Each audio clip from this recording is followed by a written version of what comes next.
Welcome to In Focus, brought to you from the Up North Media Center.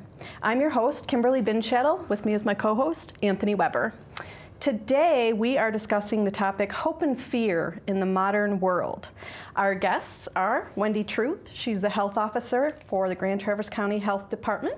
She's also served over the years as an epidemiologist in Minnesota, in the state of Washington, and also out in Idaho at the Cancer Registry there in an over 20-year career. Welcome. Thank you. Also is Sonja Olshove. She is a teacher of psychology and sociology at NMC, has been there for 24 years. Thanks for joining us. Thank you. Good to be here. And also Peter Payette. He is the a news director over at Interlochen Public Radio. Thanks for being here as well. You're welcome. So this topic, hope and fear in the modern world, as conversations happen, if you will, about fear, it seems like this topic is bandied about, and often the media gets the blame. And I'm thinking if we start with you, maybe you can give us a sense of whether that's true or not, whether you think it's true. Whether it's a justifiable accusation. Yeah. Well, it's true of other media. It's not true of public radio, but I think the record is too long of fear-mongering in the media to sit here and try and deny that. But it's, I mean, some are worse than others. I think television is a medium that kind of lends itself to dramatic pictures, things that might appear scary or be more sensational. So it might be a little more true of television. I read a book by a couple of editors at the Washington Post, whose names I can't remember, and they were talking about, during their research for the book, they were sitting with one of the anchors, maybe Tom Brokaw at NBC, or this is 10, 15 years ago, and they're looking at shows and talking about them, and they observed that one of the nightly news segments opens with footage of a tornado in the panhandle of Oklahoma, or something like that. And as far as they could tell, the only reason this was leading the nightly national news was they had great footage of this tornado destroying stuff. And you need good pictures in television, so that drives it. But some media, media can be aspirational. If you look at like Traverse magazine, they're not fear-mongering. They're trying to project an image of, an idea of the good life in northern Michigan and what that is about. And so it's not true uniformly. I think, though, the term I would use, we are looking for stories, and stories involve problems or tension. Right. So naturally, we're going to gravitate towards trouble and tell stories around that. Just this week, this wasn't a big story, but I wrote up a short news report. There was the annual tourism forecast came out from Michigan State University. And, they have all the indicators and the modest growth, and then they project modest growth, and they measure it by traffic, and they measure it by hotel count. So I zeroed in a short report I wrote on the declining traffic over the Mackinac Bridge, which is interesting because it's been declining for 20 years. It's just been a long, slow decline. So I go down through this report and I pick out a negative fact because there's something to talk about.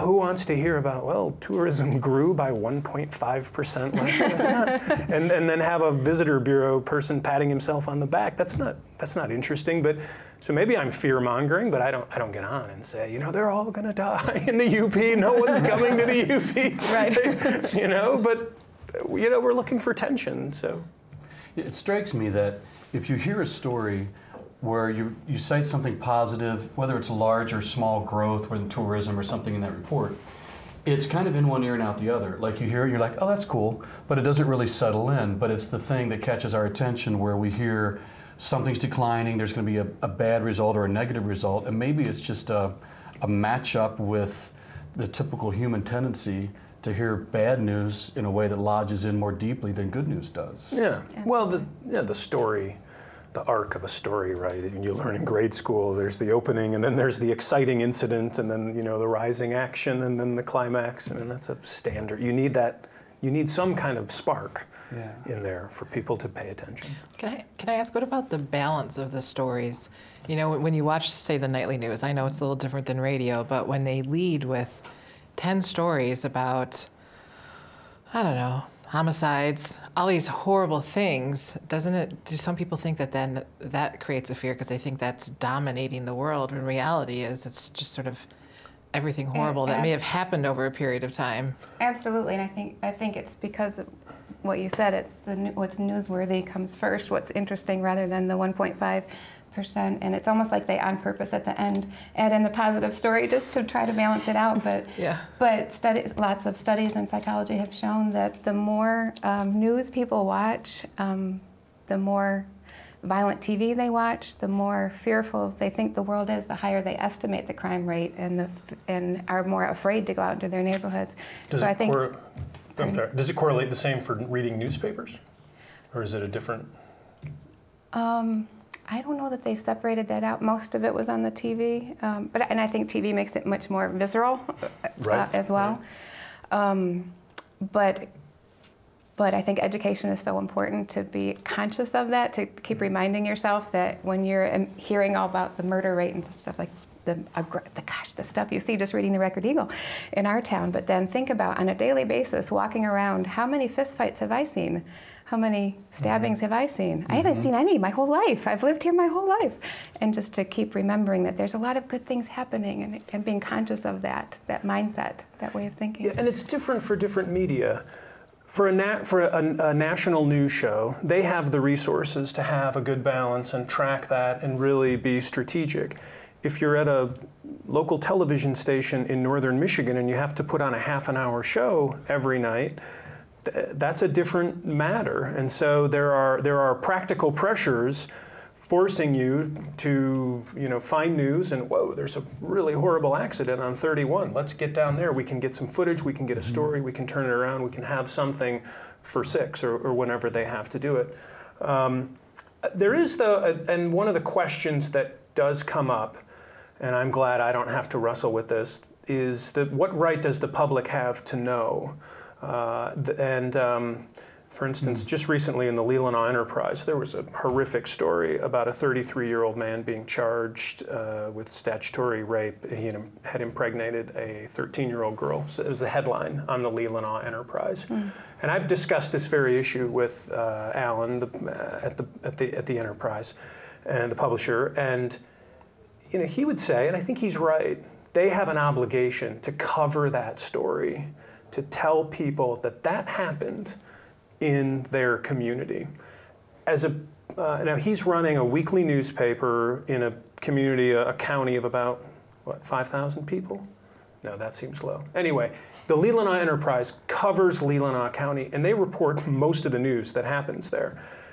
I'm at a regional public radio service. We broadcast from Ludington to the Bridge. I don't really have that obligation, right. But there is, I think, an argument to be made that things that we don't want to look at, there is an obligation to put them in print rather than turn away and pretend that the world right. isn't a So if there's so many different media outlets now, there's public radio, there's these local newspapers, but in the past, how many years, 20 years has it been that we've had 24-hour television, when right. CNN came out on cable.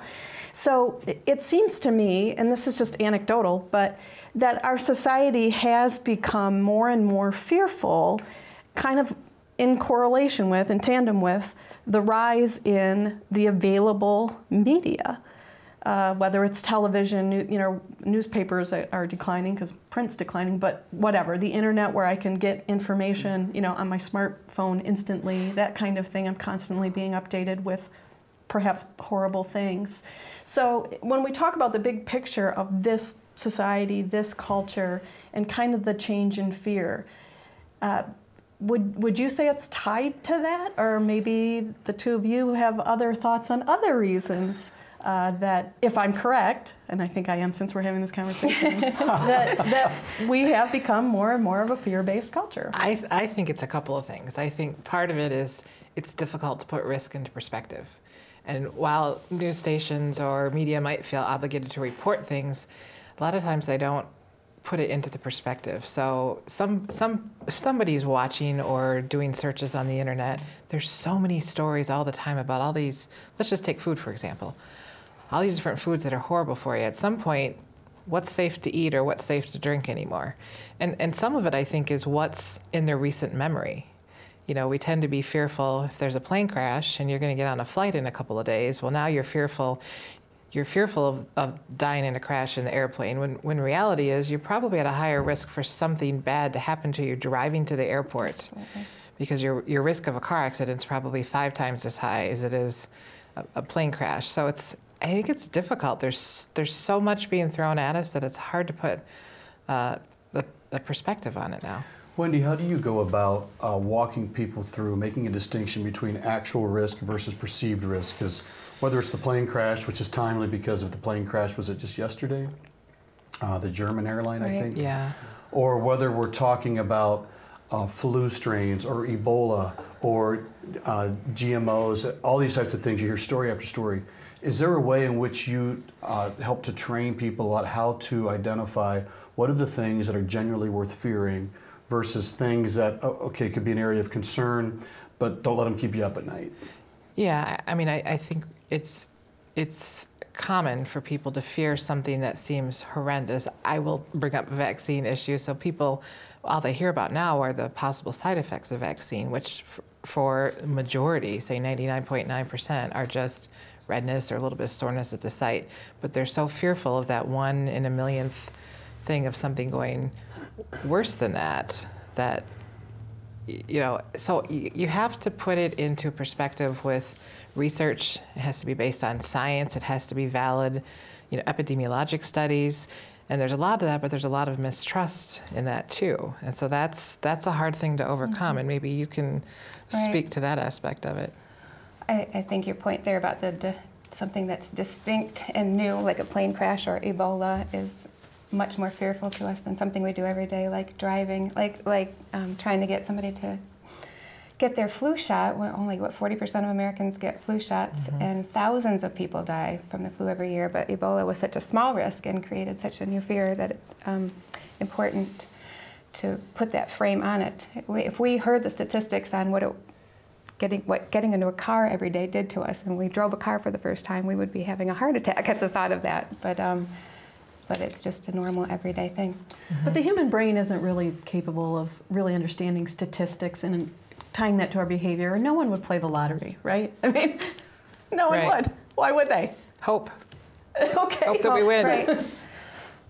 So can you speak to that? How does one switch over to the hope side? Well, I think first from the reporting aspect, the American Psychological Association just had a report out there about how it is important when the numbers come out about Ebola to make that comparison to like the flu or something, that in reality this isn't as scary as it sounds, and put it in the numbers in perspective, but then also to give people information on what they can do to protect themselves and put it in a frame. So there's that. And then, you know, it's still scary, still protect yourself.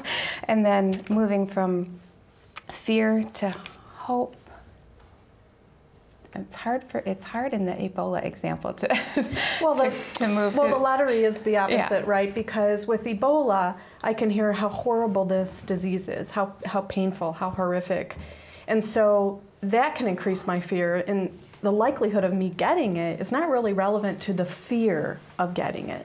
And the same would probably be true with the lottery, right? I'm not thinking about what the odds are that I can win that lottery. All I'm thinking about is what I could spend it on. You know, that kind of thing. Yep. So it seems like that those extreme ends of that spectrum, that incredible fear or that really over amplified hope of the lottery really influences my ability, not mine, but as a human, to really judge whether this is something that is even remotely. And that's the thing. Just I think just education. Like when you hear something fearful, it's a different part of your brain. The new thing. Like we have a part of our brain devoted to snake detection, where it goes right to the fight or flight response. And a plane crash, you can visualize that, and so that fear center kicks in.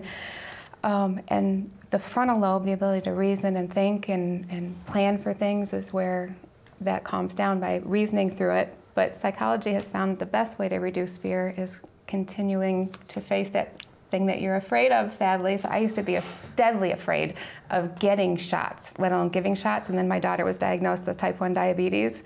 And I thought it was like being on the top of a roller coaster, like, oh my God, I have to give a shot. And then you just do it because you have to. And it becomes like I just whip out the syringe, and I have no response at all to that anymore. So that facing it, the desensitization, I think is really important, practicing it. In human nature, you know, we don't always have rational fears too. There are Right. people who won't wear a seatbelt, even though we all know seatbelts protect us and save our lives, but they might not want to wear it because they're fearful they'll get stuck in the seatbelt if their car catches on fire, or they'll be stuck if their car goes into the water. I grew up in the Upper Peninsula, so I crossed the Big Mighty Mac, and every time I cross the bridge, it goes through my mind, what would I do if my car went over the bridge? Because it happened when I was in college, a couple cars went over. So I'm not fearful of driving over the bridge, but I'm always sort of in my mind going, okay, I'll open the door, put down the window so I can. So sometimes it's putting some rational thought to it too, and trying to, you know, I know the chances of the car going off the bridge are very, very, very small. But what steps can you take to kind of mitigate it, I guess? Sonja, do you feel like people in general are wired to respond to fear primarily, like more than hope? Like, are we just kind of, thanks to our brains and the way we're situated, fear inspires us, fear moves us, fear makes us change? Is that kind of a default position for people, or do you think that's something that's more of a learned behavior? Absolutely. Fear is instinctual. Like I said, the part of the brain ready to see the monkey, and all of the phobias are around the world at the same rate, regardless of where you live. Like in Traverse City, we have nothing to be afraid of really with snakes or spiders, but we have just as many people with those phobias because we are just born ready to be fearful to protect ourselves. So hope comes from a whole different place, and a lot of psychological research has been done, especially in the last 15 years, on how to build hope. Experimental research, as well as insightful stories like Viktor Frankl's Man's Search for Meaning, where he talks about how the people that made it through the concentration camp, the difference between those who did and those who didn't, with their integrity, with their identity at the end of the camps, were the people that had a sense of meaning and purpose, God, connection to other people, a hope for a thought, and it's something we kind of don't think about, but we all have in our brains a mindset for the future, the present, or the past. And people that were living in the moment of, oh my God, this is horrifying, or in the past, were more likely to die in the camps, more likely to give up. And the people that were thinking about the future, what I'm going to see my wife when I get out of, or not my wife, but Viktor Frankl was thinking of his wife when he got out of the camp. It kept him wanting to live every day, and is wanting to help other people. That was very important to him as a counselor. Helping other people was what he lived for every day, and that desire to live helped moved him on. Your book helped me when I was going through the grief of my father. The book that you wrote, Learning to Jump Again, is exactly the two things that give people hope. Meaning and purpose, and connection to other people. And so a lot of research, maybe in the last 5 or 10 years, there's a new positive psychology movement that looks at how in experimental designs, kids in the inner city who've been living just horrible conditions. In Flint, Michigan, the urban wasteland of pessimism. Hey, I grew up in Flint. Yeah, I mean, right? It's not that bad. It was pretty bad. I grew up in the suburbs.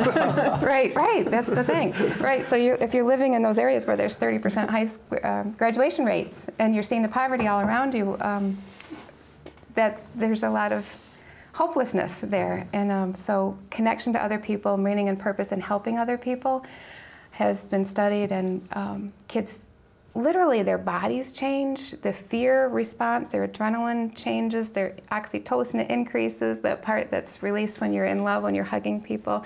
Their whole physiology changes by helping just volunteer work in the community, things as small as that. Adults who work in community service, who help in their community, are literally less stressed out, more Less anxious? Less anxious, yes. It has an actually measurable physiological effect on your body. And live longer and score higher on tests of resilience and things like that. So It sounds like you're talking about two different parts of the brain. absolutely. Yeah, so you were saying, okay, there's this part of our brain that automatically reacts to snakes and spiders or whatever the fear might be, but it's almost instantaneous. It's an instinctual, bam, I have a reaction, emotional reaction. But then the way you're describing hope and those connections, it's almost more, it has a depth to it. It sounds like that you're describing, and it kind of comes full circle to, I think, Peter, what you were saying at the beginning, you know, with the media and trying to find that story that will hook. I don't know if you used that word, but Hook's you know, a fair word. we are getting our media, right, in bits and pieces and blasts, and we have to grab something, right, and that's much easier part of the brain to grab is that reaction, like snake, you know, kind of reaction, maybe. Absolutely. So how do we encourage that then? How do we build a society that is more focused on hope than fear? Can I ask For a any different one of you. question to kind of Education. preface that?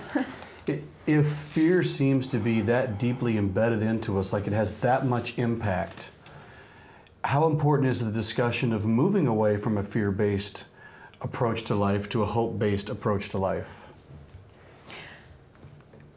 Yeah, why should we? Important for Right. whom? Yeah. Oh, Yeah, I'm glad you asked that question. Hitler, it worked for him, right? Fear-based Well, yeah, and kind of situation, and yeah, like I agree. Like I was Or- agreeing about Hitler. Thumbs up. That wasn't the point. I'm just thinking of all the different stories we see. There's many ways in which people tend to respond kind of immediately and viscerally to something that frightens them. Like you can get a response from people if you scare them. And of course, then you run into the problem of perceived risks versus actual risks. So if it's that effective, why are we talking about moving toward hope? I'm not suggesting we shouldn't. I'm just kind of wanting to talk through this. If fear is effective, and I think everybody recognizes it is, and yet we all agree that's not ideal. maybe that's Right. the default we always go to because it seems to work. Sorry, go ahead. Well, I just wanted to back up even a little further and ask, one of the assumptions seems to be that we are a fear-based society. And I suppose there's some evidence for that. Where does that come from? Because I think there's another criticism of our society that we're sort of a distracted, sort of pathetic. Everyone's, looking at their Facebook, hoping to get a coupon for cheese doodles. We're just sort of checked out, and we don't really recognize the deep problems around the world and in our own neighborhoods because we don't see them. So we don't. So that's a different view, but it challenges the idea that this seems to be based on, that there's too much fear and we're fearful, and You think there's that a we need to healthy be level. stirred up a little more?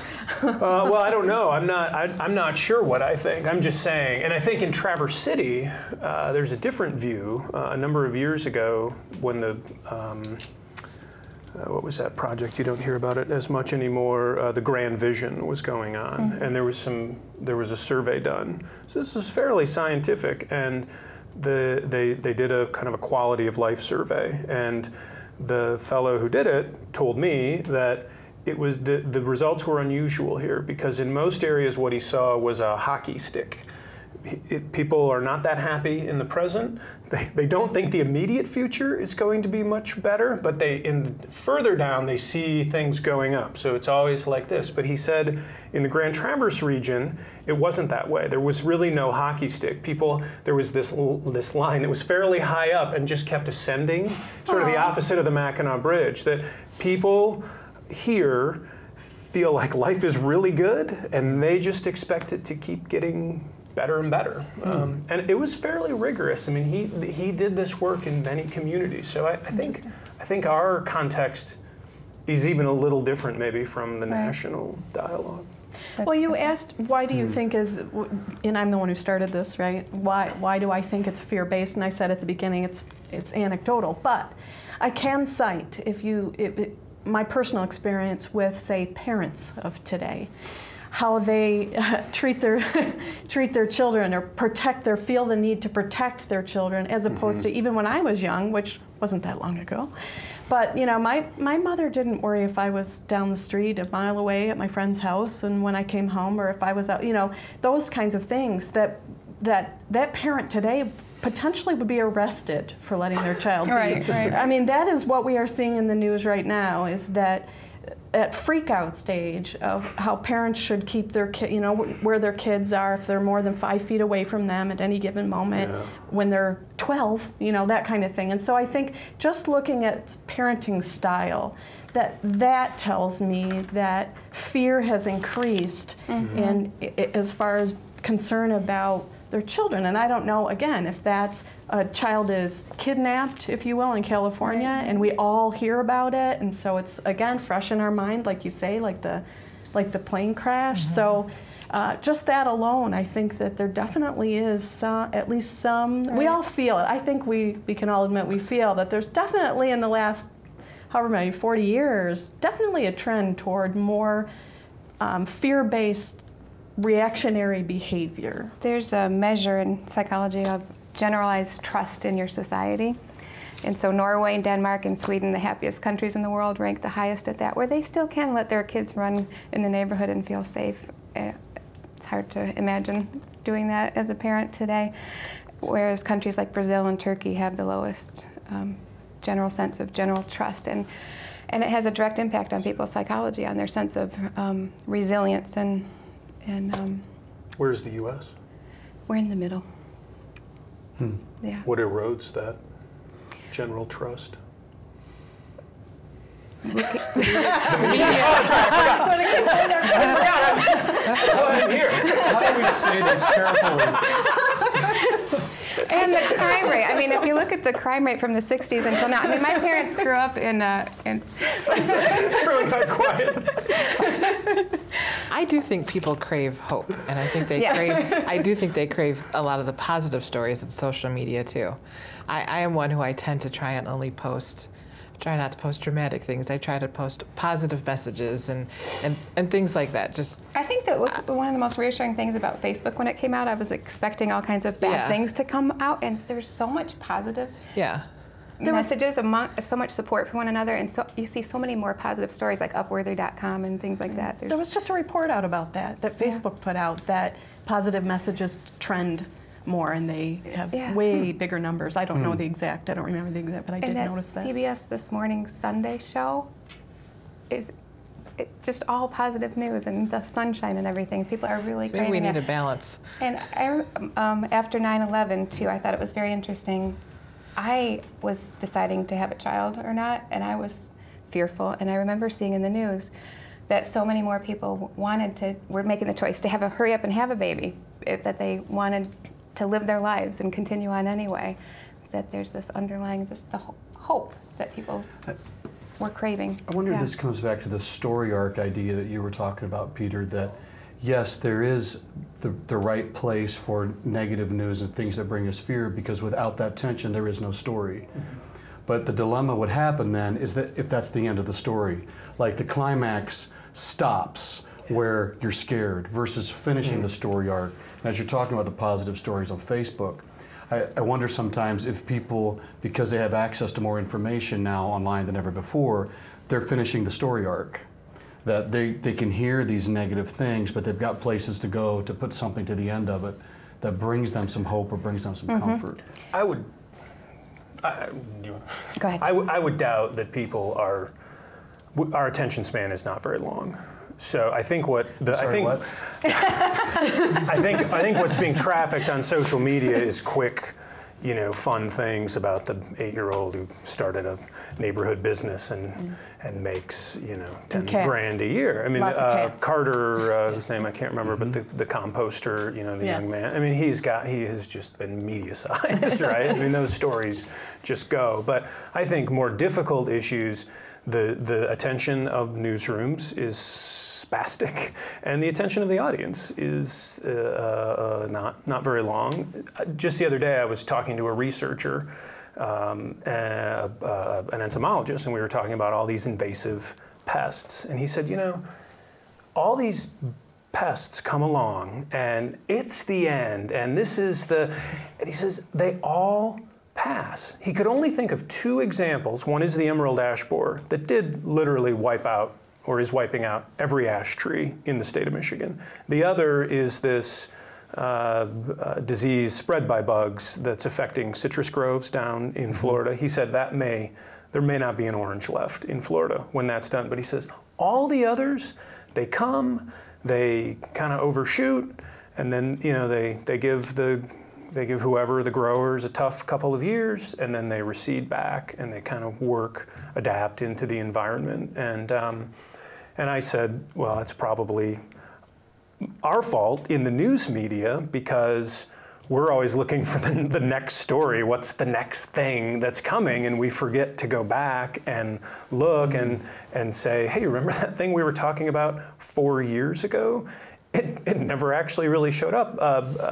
Not mad cow, but chronic wasting disease in deer was a disease that the state was freaked out about, that it was just going to turn the deer herd in Michigan into a kind of a drooling bunch of brain-dead deer. and hunting would suffer even more, and hunting's pretty important in a lot of economies up here. It never showed up. And so anyway, I said that, and then he said, well, researchers are guilty too because we need funding. And so, this is a top researcher at the agricultural school in East Lansing. He says, we wave our head, oh, this one's it's gonna wipe out. We need funding over here to research this. So they're doing the same thing. I mean, there's probably plenty of guilt to go around. Many people in many situations have something to gain by exaggerating reality. Well, let's be honest. If I were watching a blurb for an upcoming news show and it said, stay tuned, local business remains open, I'm not going to watch it, right? Local family remains stable. Nobody's going to tune in. Police report no trouble. Right. Nobody's going to tune into it. So there is that interplay between an audience that I think demands a particular kind of approach in order to give their attention, and there's probably a cycle that is created there. And it sounds like you're saying the issue, even if there's exaggeration at the front end, a lot of that could be offset if there was a revisiting of stories, so there was an ongoing contextualization of what had happened previously. And I'm wondering, do you see this a lot in epidemiology? Well, in that field? I know you don't want the show to be about vaccines, but it's a perfect example. If you go back a few generations when infectious diseases were killing all kinds of children, the life expectancy was 30 years younger back then. Lots of kids were dying from smallpox and measles and things like that. And everybody in the country was hoping for cures and hoping for vaccines. They happened. And guess what? It pretty much got rid of most of these diseases. Well, over time, because generations have since had children who didn't experience, they didn't see the diseases or they didn't hear about the diseases at the dinner table, so then that's kind of out of their mind. They didn't go back. You brought up an extra point, Peter. So they didn't go back, and now we see where it's just not in their memory that that's important. Everybody would love to see a vaccine or a cure for cancer or diabetes or Alzheimer's.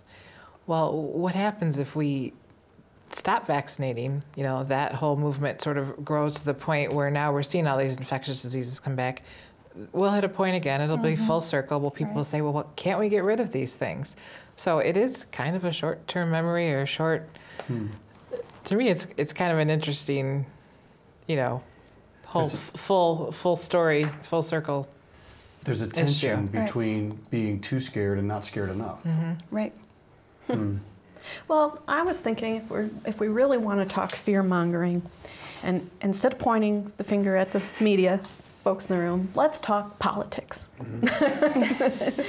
Hasn't it been a trend, and it's come up on our show many times, this trend towards using fear-based messaging in politics? We see it in advertising as well, scaring the bejesus out of someone to get them to buy this product because then that'll satisfy that fear, that kind of thing.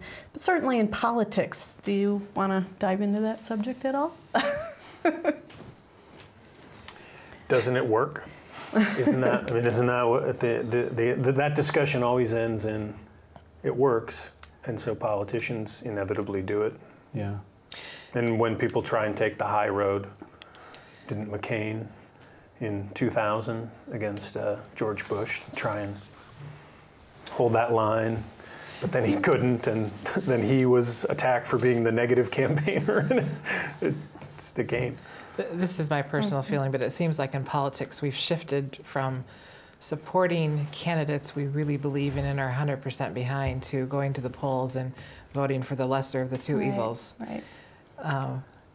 And which ties back to hope, because we don't actually have any hope that Lansing or Washington, D.C. is going to do anything constructive or productive or in our best interests. Right. That So- trust. Or the trust. generalized trust. There's no trust, so we Absolutely. just are in a defensive posture. Yeah. And they Yeah. prey on that. Well, in the same way, no one's going to pay attention to an ad campaign in politics that says, my opponent, his ideas are iffy. Once again, I think it plays back into the exaggeration for the sake of effect. Absolutely. You said earlier when you were talking about the generalized trust, is that the phrase Right. that you used? And kind of measuring that in different Right. countries across the world and where we fall on the spectrum in that. Is there any evidence or research as to how to build that? I'm so glad you asked that question. I have seen so many wonderful things in the past maybe 3 years at the college. There's the general research, but then what I have seen firsthand at the college. Are you familiar with Christy McDonald's work with the food insecurity in Traverse City? And she's got a Food for Thought program where she has her business students, instead of, in their business communications, instead of taking tests on how to write, do business communications, they do it. They go to organizations and they find ways to connect with the media and get the message out there, and then gather volunteers to help and get food in the community. And to see the students firsthand in those classes, they show up early, they stay late. I saw in one of her classes, they were collecting business suits for people that were out of work looking for interviews that didn't have money to buy a suit. And I saw a student there one day all dressed up and wanted to see if I needed any help, and just the enthusiasm of that. And that's what the generalized trust studies are showing, that the places not as good as Norway, that have where there's buffers to trust, are the areas where there's volunteer community service, things like that. We have also Brandon Everest at the college has been working with service learning, helping educate people about poverty, and the students make their own videos and are so engaged with wanting to help people. On a national level, there's the Heroic Imagination Project, which is starting in Flint, Michigan. It's in Budapest, Poland, and Hungary, where they're taking psychology to the high school students. The college students are teaching the high school students what apathy is, what change is, what mindset is, that we can, every day of our lives, be aware of the belief that the future's going to be better or the future's going to be worse. And just knowing that how we think about that, whether it's true or not, if we believe it's going to be better, has a dramatic effect on what we do today. We're more likely to study for that test, to work harder, to get our immunizations, to do things that are good when we believe that the future is going to be good. And where did you say it's been used, that program? Budapest, Poland, countries all over. I mean, And so has it proven itself in environments like Flint, where the context is so dire? It's just starting in Flint, and so far the reports are wonderful. There's another community college in Oregon where they're taking it, and the community college students are taking it into the high school, and they're just starting to gather evidence of it. But I'm wondering, it's nice to be optimistic. Right. But, when you live on a block where there's 3 houses, there's 4 that have been burned, and, there's 3 drug gangs, and the only meal you get is when you go to school, is that, and someone says, be optimistic. Right, and right. Is that really a reasonable solution? Does that help, I guess? I'm skeptical. Absolutely. But I am in the media. So I'm curious if those, where it's been successful, if it's been anything like Flint, is sort of what I'm wondering. Right. Maybe you don't know. And I'm hopeful. What I'm hearing, I talked to the director, Adam Easley, who's down there in Flint, about it, and he said that he's seen firsthand high school students that are saying, I'm just something as simple as using birth control so that they can go to college, things like that they believe that they can go if they finish school. That he's seeing firsthand the stories. There isn't data yet, but it's just starting to get going. I'm wondering, Wendy, if the model of a health department is maybe kind of what they're trying to do in more of a mental or emotional state. I mean, the health, this is physical health that you're mainly concerned with, right? Yeah, we're prevention based. And the model has been around for a while. Can you give kind of I don't know, maybe I need a little bit of a picture of what you do and how you monitor health in a community, and maybe you can speculate as to how that might transfer to then emotional health and creating hope. Is that a stretch to throw that out there? It popped in my head. I just thought. A hard question. I know. We did promise you. We promised before Time the for show a we wouldn't give commercial any break. gotcha questions. But no, I'm just thinking, you've probably thought about this a little bit. Well, I can say public health as a whole is interested in populations. What's best for the overall population? So yeah, we look at studies and things come out of all of that science data, like seatbelts, fluoride in water, immunizations. There's a whole list of things that science has said is good for us as human beings, and a lot of it is in our everyday lives now, and we use it and we have accepted it. But health departments are looking, we do a lot of surveillance, background surveillance. So anytime there's infectious diseases, we're kind of monitoring, and if there is one that potentially can affect others, then we are going into action doing case investigations. So I'll give an example. When we had our 2 measles cases, which, unfortunately we actually had measles in northern Michigan. We hadn't had it in 15 years. But because we had done so much preparation for Ebola, the fear of Ebola in our community, so we had been working with Munson and all the different emergency responders in the area on different ways to protect the community and to do the surveillance, that when the cases actually went to the emergency room and in urgent care because they were sick, they were screened for Ebola questions. So they were asked about travel and asked about flu symptoms, which those questions are still out there in all hospitals all over America and all physician offices. They were immediately masked and not put out in the emergency room waiting room. Had they been put out there, anybody who wasn't vaccinated, 90% of the people not vaccinated or not protected would have gotten it. Wow. So just that one act alone is kind of a protective step, actually prevented, we could have had a lot bigger outbreak of the measles than we did because of a lot of the actions.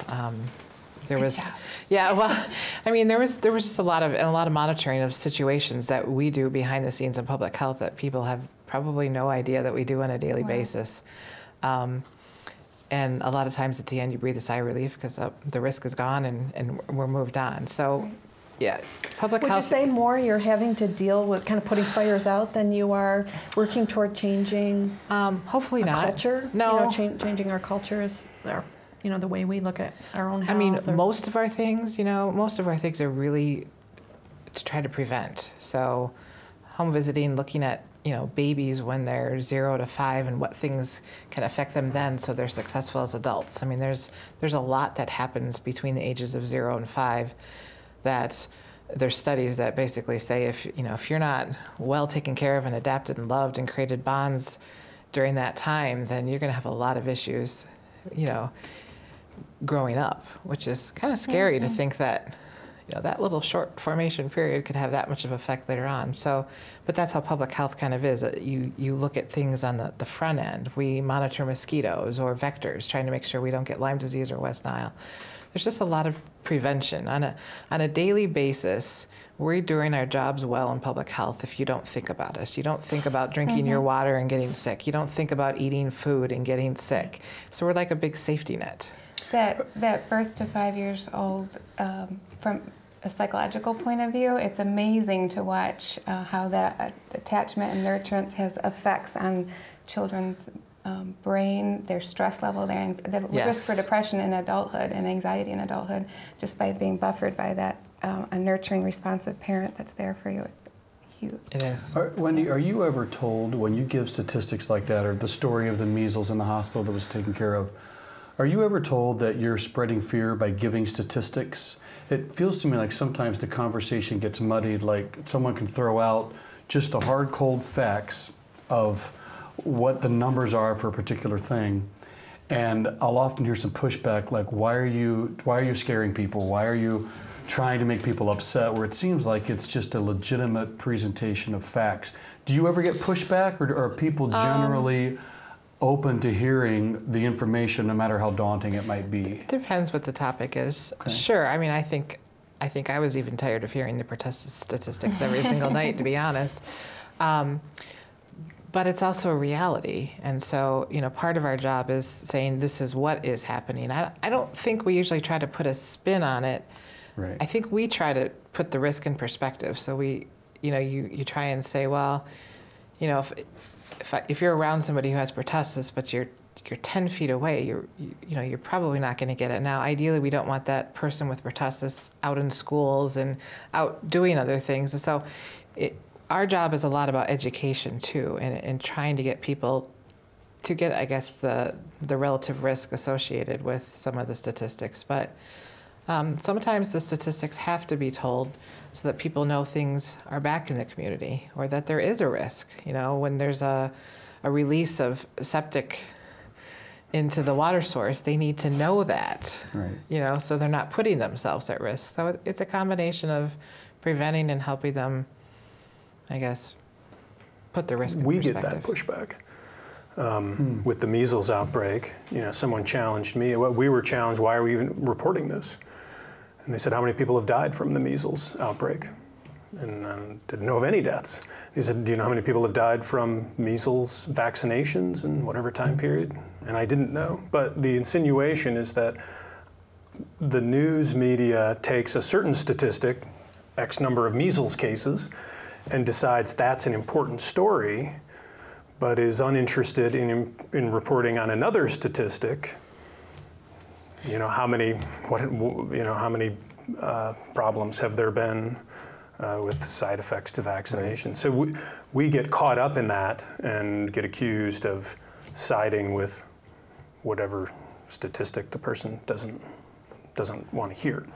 But that is kind of true, because earlier you said, looking at the tourism report, you chose one over the other to report on. Indeed. But the reason you chose one over the other is really what's more important, right? I mean, to answer that question to that person who's and I think in your face at the moment. And it's a trust issue too, because Wendy's press releases have a lot of credibility with us. When they send us a press release and say this is going on, we have trust for the health department that this is important, and most of the news media does. And this person is challenging our trust, essentially, right. in authorities and health departments. So it's tricky. It's not even a challenge to you as much as it is a challenge to the authorities, right. the voices right. that you take. That's an interesting perspective. But that I'm being accused of not being skeptical enough of Wendy and her colleagues. So it's I think and physicians are in a tough place these days, because their goal, take a pediatrician, their job is to protect children, to care for them all.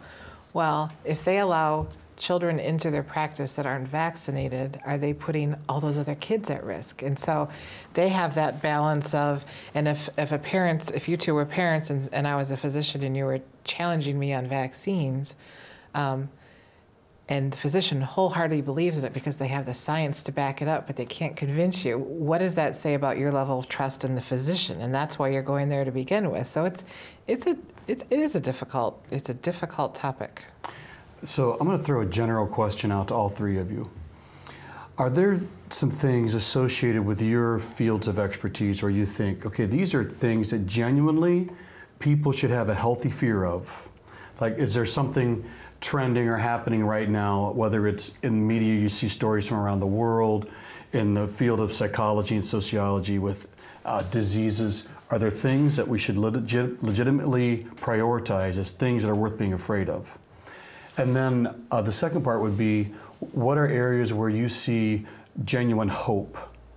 Whether it's stories of people overcoming things, or something that you look at and you go, oh, this helps me to trust, if I'll go back to the connection between trust and hope. So that would be kind of a broad question. Are there things we should genuinely be concerned about? And then things that are a genuine source of trust and hope to help offset those things? Well, just to follow up on our the issue of vaccinations, the other element that comes into play is it is something of a historical obligation of the media to be an eye on government, right? It's the fourth estate. And so somebody could argue that I'm supposed to be more skeptical of Wendy and her claims and anyone in government. So that, and people would argue that that's because the government has immense power. And here, with the vaccinations, now we've taken a step where if you want to put your child in public school, now you need to meet with a health officer. And in other states, I think, in many states, you can't even, there's no option to have a waiver. So there, the state has the power to say, if you don't do this, if you don't go along with us on this, your children can't get a public education. So that's a big, that's strength. And, it's our obligation to think that through, and I think that's why people. That's one way of defending the media, giving some room to anti-vaccine people, even if we think they don't have any science on their side, because there's a certain need for people to be able to challenge their authorities in a free society. I was more criticized for giving opponents of wind their say about questioning the values of windmills, and I had a supporter of our station really, I think he almost compared it to like talking to a Ku Klux Klan member in the 50s or 60s, that this is a moral issue, that the problems with climate change are so severe, and it's for the media to give somebody airtime to make claims, and admittedly, I can't sort through all the claims. I can't read all these reports. I can't do it, and it doesn't work on the radio anyway to try and say, well, this says that it just, but I feel I have an obligation to give some room to people who seem reasonable to challenge authority, It sounds like you're really talking about an irony, and I want the others to get a chance to answer before we run out of time. Anthony's question, but just to clarify, if I'm understanding what you're saying, is it's almost this irony of something that we as a society value, which is, again, challenging those in authority, those in power, the government, imposing those questions, that almost fuels the fear-based reporting, right? Good. So yeah, there's a relationship there. Almost kind of a Yeah, and you end up as irony. a journalist, like, who's lying to me? Somebody's lying to me, I just have to figure out who it is. And that's not the best, especially at a community level journalism, that's not the best way to live. So in the last few minutes we have of the show, perhaps each of you two have some bit of an answer to Anthony's question. We don't have time for you to repeat it. I don't Or if you remember what don't, it just was. offer something you didn't get a chance to Offer say. something hopeful, because I've done all the fear mongering. I have some hope for you. There's 5 major traits in psychology that are measured, and one of them is conscientiousness, which I think is motivated. It is motivated by fear. People who are conscientious are like, oh my gosh, if I don't floss, what's going to happen, and like that. So that people who are conscientious study the news and they vote, and they're responsible people, and they literally live 5 years longer. So there's hope. There's a reason why we're conscientious. And then the other side of it is hope comes from seeing that you can make a difference. And I think just smiling at somebody, but especially volunteer work and voting. We have, real quick, I have a story of we have homeless people in Traverse City that are coming in and learning how to, helping, they're 2 writing teachers, Melissa Sprinkle and Michael Anderson, who are helping them write their stories, and they're selling the magazines downtown. For Speak Up. For Speak Up, right? And we did a story about that. And We did a whole story about that writing class. The coolest thing I ever saw was, in my 24 years at the college, was the students that are working with the homeless people who come out of there and say, Emma Jabor, she came out and she said, I think people younger than 30, my generation, we're going to solve the world's problems. She saw the firsthand effect of it, and that's what gives me hope. It's being around young people in education, and that's the answer. So Wendy, we'll let you have the last. Well, you asked if there was something people should be fearful of. I think, as much as I talk about populations, you have to be aware of what your individual risks are. And if you're someone who's got a family history of, heart disease or even cancer, then that might be something you pay more attention to. I'm not saying you should run around being just terrified every single day, but being aware of what you actually are at risk for, like not being afraid of snakes in the middle of winter of northern Michigan versus, slipping and falling on the ice. Right. So I think you have to put a practical approach to fear and risk, and to me, that's what it's all about. My background's epidemiology, so it's all about putting your risk in perception and, trying to, otherwise you will not have any hope. You have to sort of, get some balance and get some perspective on it. With a healthy dose of hope, right? Yes. Thank you so much for joining us in Thank this you. interesting conversation about fear and hope here in the modern world and here at In Focus. And thank you at home for tuning in to watch.